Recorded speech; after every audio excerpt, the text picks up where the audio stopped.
Magandang araw sa ating lahat guys, it's Weng again, welcome sa ating YouTube channel. So nandito tayo guys sa lugar kung saan hindi uso ang pagandahan dito.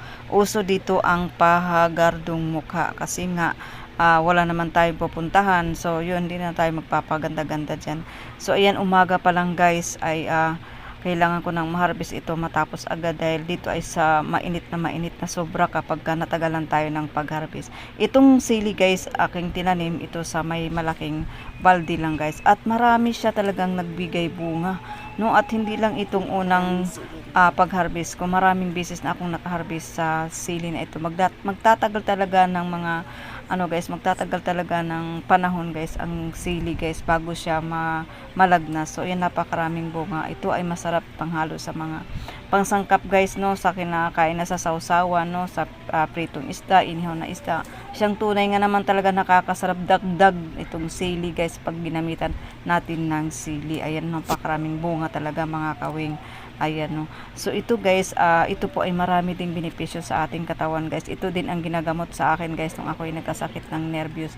Pinainom sa akin ng buo ito guys ng aking humanitarian doctor. Ay siyang tunay nga naman talaga ay nakakatulong po talaga, no. So tips ko lang sa inyo guys, itong sili na ito ay ginagamit din namin hanggang ngayon kay pansumpa sa mga masasamang gawain guys, tulad ng paglalason guys.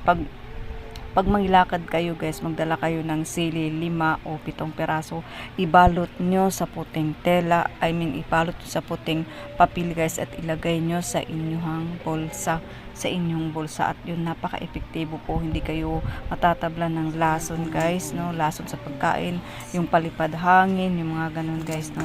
Ito ay nakuha natin napakarami guys, media kilo po siya yung nakuha natin sili. Ika nga may tinatanim, may hinihin talaga, no? So ayan, no.